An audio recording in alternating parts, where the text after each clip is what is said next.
it was not the race I was expecting. We arrived at the track on Friday, so missed testing, but one of my best friends came from France to give us a hand. Harry was there as well, so we had a small committee, but try and keep it efficient.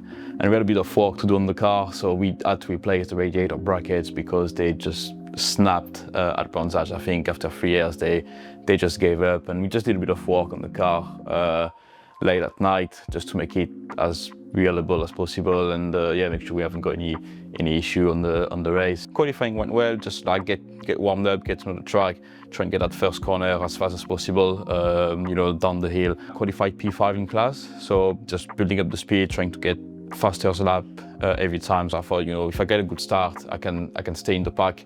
Come on to the race, obviously, get on the grid, and that's when, you put your helmet on and everything just like around you just stops, and you can see like the board coming like 1 minute, 30 seconds, you hear the alarm, and that's all you can hear.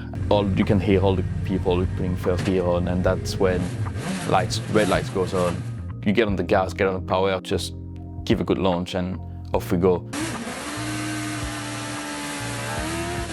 It's a bit chaotic on the first lap, but it's part of the fun, I think. So one of the blue cars go wide in one of the corners, just like up the hill. So I managed to pass him, and the one just after Mike also went wide and managed to pass him again. So I was like, that's great, I'm not third in class, so this is gonna be a good race. I need to just keep pushing, keep my position, and possibly a podium finish. So back on the back straight, flat out, just thinking, okay, just keep it on the track, it's gonna be fine. And as I come into the chicane, the S's, people sort of like cut through the chicane, through the gravel pit, and we just ended up with a massive cloud of dust everywhere, gravel throwing into my helmet, like a bit chaotic. And I'm like, I have got no visibility. And that's where I haven't got, the balls to just go through that flat out, but I'm sort of in between, like, should I go, should I not go? Because normally after the first part of the chicane, that's when you are back on the power. And as I come up the cloud, I see that car just like sideways rolling back, and I'm like, I've got nowhere to go, because I'm already leaning towards the exit on the left-hand side, so I can't turn right. If I hit the brake too hard, I'm just gonna lock up and hit that car.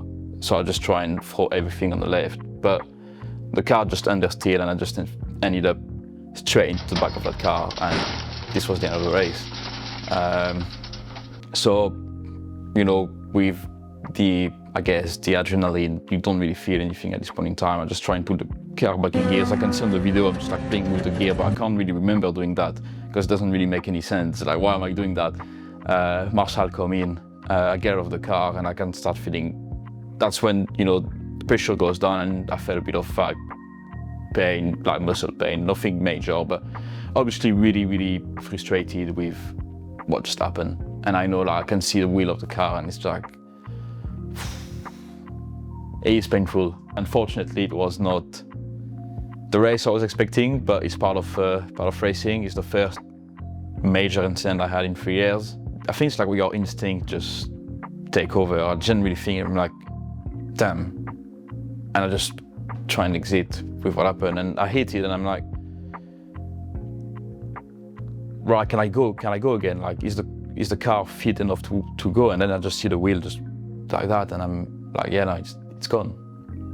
I might, think, is it real? Everything that is wrong, obviously, that's broken, damage in the car. But luckily, the guys at NK Sports Cars and RLM have been very, very helpful. They came straight away, like, after what happened, they finished their race, and they came like, you're right, and checking on me, checking on the car, and kind of reassuring me. Like, the guys at NK are great, and they look at the car and say, look, like, my biggest fear was to have a full chassis rebuilt or changed, because it means just take the car apart and back together, and I don't think I was ready for that.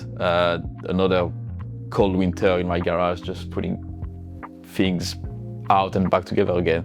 But by looking at it, they just said, we can cut the chassis, the front part of the chassis, send it to like our fabricator, and he weld it and put it back together, and it's not gonna be astronomical. The goal is obviously to try and do my best to repair the car and get it ready for the next season. Obviously it's going to be quite challenging between, you know, obviously time and budget. But we'll do what we can and try and keep it going. Because, I mean, this is, you can't describe how fun that car is to drive and race. And even the people in the paddock, like that sort of atmosphere is something I don't want to be missing out next year. Let's have a look at the car.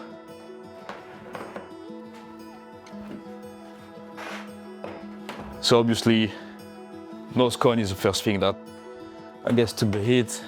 So it's a bit of, yeah, glass fiber to be done. Part of the impact just came on the right hand side.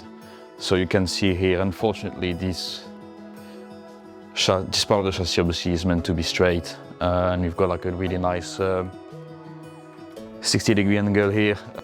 Obviously the suspension just fell off.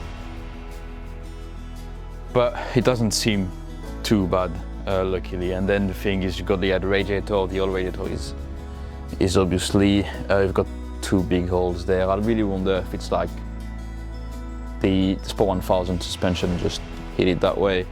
And yeah, it's really frustrating because obviously we spend a couple of hours fixing the radiator brackets and for pretty much nothing. But it is what it is. Same here, I just replaced that oil